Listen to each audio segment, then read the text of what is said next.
make sure you go over here and subscribe to my live stream channel.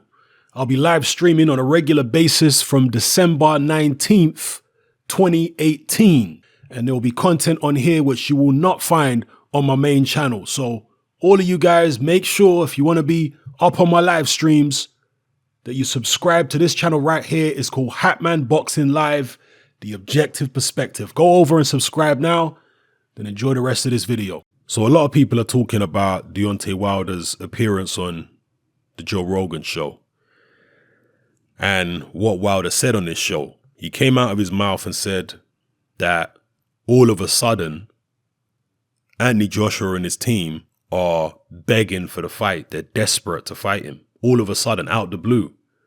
I'm paraphrasing, but this is what he says in the interview. Well, that's very disingenuous of Deontay Wilder to say that or infer that. I guess he's thinking that the audience of Joe Rogan, or maybe even Joe himself, are not up to speed on the fact that Anthony Joshua and Eddie Hearn already reached out. That's what Wilder said. He said, all of a sudden now they've reached out to me.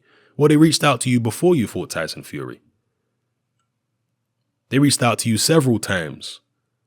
They offered you, we know, the highest public offer they made was $15 million, which is more than you got paid against Fury. So why are you, and that was to fight Joshua on April 13th.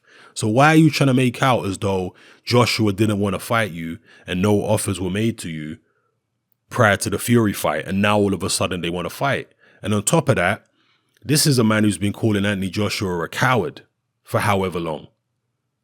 A coward. Why would a coward offer you $15 million to fight on April 13th? You turned that down. How is he a coward? You know, Anthony Joshua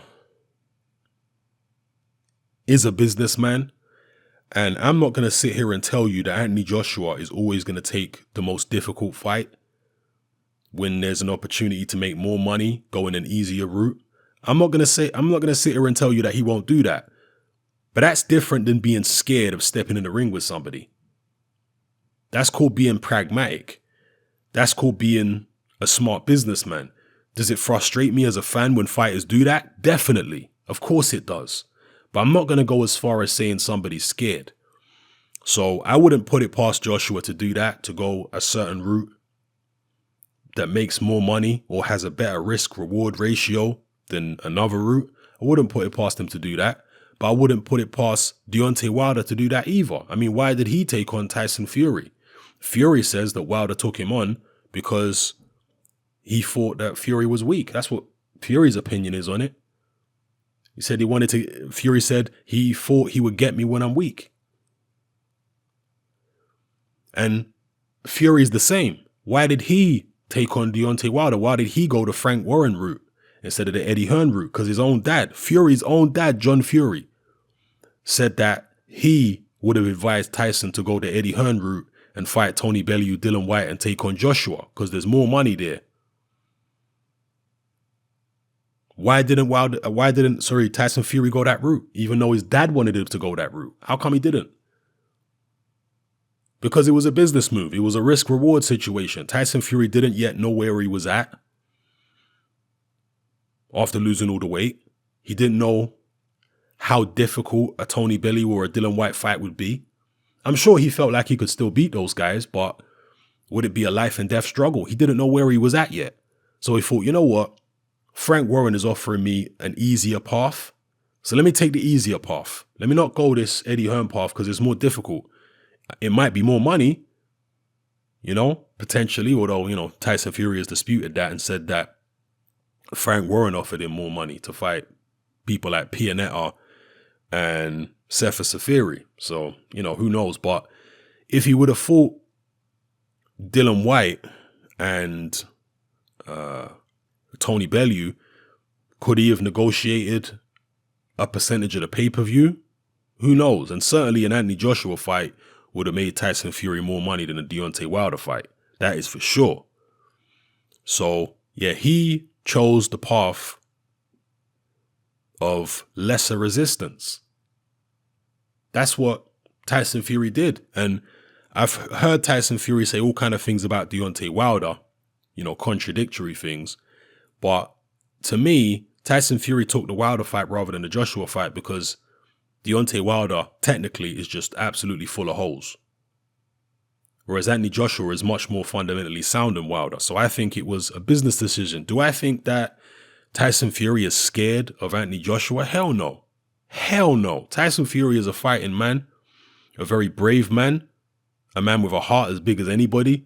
I don't for a second think that Tyson Fury is scared to step in the ring with Anthony Joshua. But I don't think Anthony Joshua is scared to step in the ring with Tyson Fury. I don't think he's scared to step in the ring with Wilder. These guys are warriors. I do not believe they're actually physically scared of each other. But there is the narrative that Anthony Joshua is just this coward, particularly from the Wilder fans, but also from the Fury fans, that Joshua is just a coward and he's scared of everybody. I mean, you look at Anthony Joshua's career, you look at his history, both as an amateur and a pro, and there's nothing in his amateur or pro history that would indicate that this guy's a coward. When he was an amateur, he went into the World Amateur Championships in Azerbaijan when he was very inexperienced. And he took on guys who had hundreds of amateur fights. He beat Camarel in the World Amateur Championships. Yeah, that was not in the UK. That was not no hometown cooking bias in favor of Joshua. That was in Azerbaijan, neutral territory. He fought Camarel and beat him when Camarel was a guy with hundreds of amateur fights. And Joshua had relatively few. Joshua made it all the way to the final of the World Amateur Championships and lost by a single point in the final against an Azerbaijani in Azerbaijan in front of the Azerbaijani president. If he had any coward in him, it would have manifested in them situations there when he was in way over his head, truth be told, fighting them experienced amateurs when he was pretty much still a novice amateur. He was in way over his head. If there was any weakness in his mentality, then it would have shown up then, but it didn't. And you look at who he fought in his first 20 fights as a professional.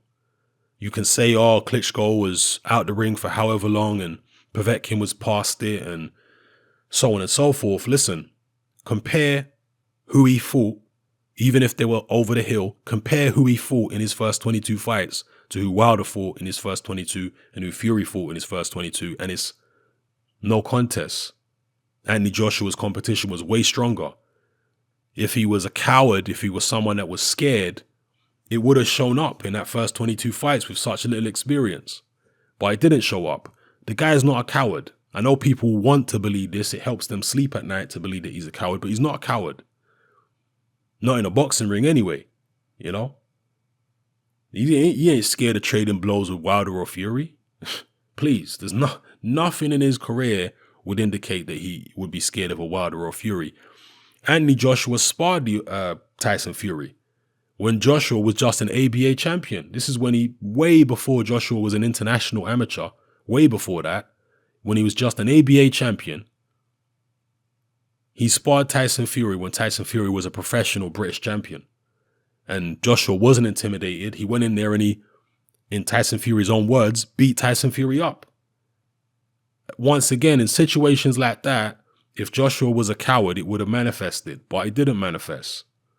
So people need to get over this whole AJ's a coward business, man. Just check his background. Just check his history as a fighter in the amateurs and the pros. There's no indication there that the guy's scared. You know what I mean? He's been thrown in the deep end way over his head many times, amateur and pro. And he's always shown that he can swim. So, yeah, it is what it is. So, I think Deontay Wilder here is just talking rubbish, basically talking rubbish. And he is trying to spin and steer the narrative. That's what he's doing.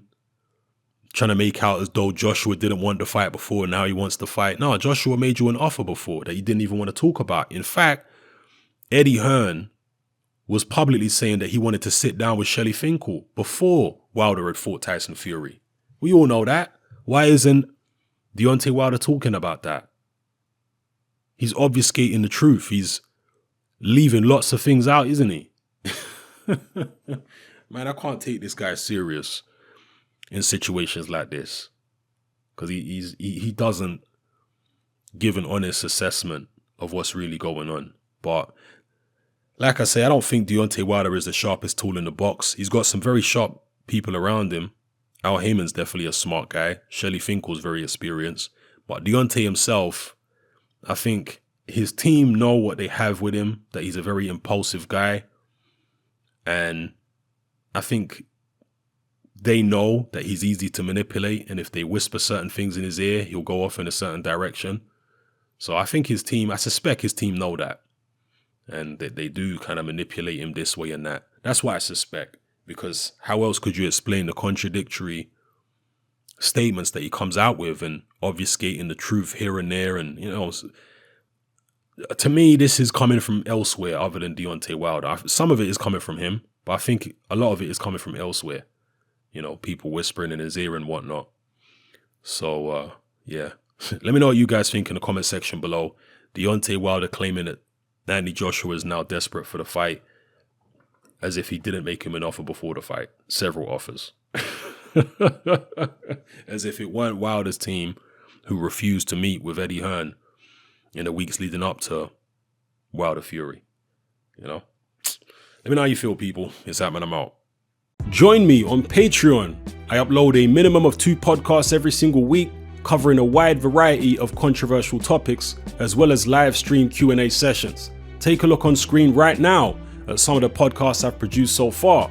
For just $3 a month, the equivalent of about £2 a month, you get access to all my new podcasts and my entire back catalogue of past podcasts, including my popular Confessions of a Nightclub Bouncer series. You can listen on your computer or on your smartphone or tablet by downloading the Patreon app from the Google Play Store or the App Store for free. The Patreon app also allows you to download each podcast in MP3. For less than the price of a cup of coffee, you get access to dozens of hours of exclusive content. It's easy to sign up, there's no contract, and you can cancel at any time. So come and join our community of free and critical thinkers by signing up with me here on Patreon today.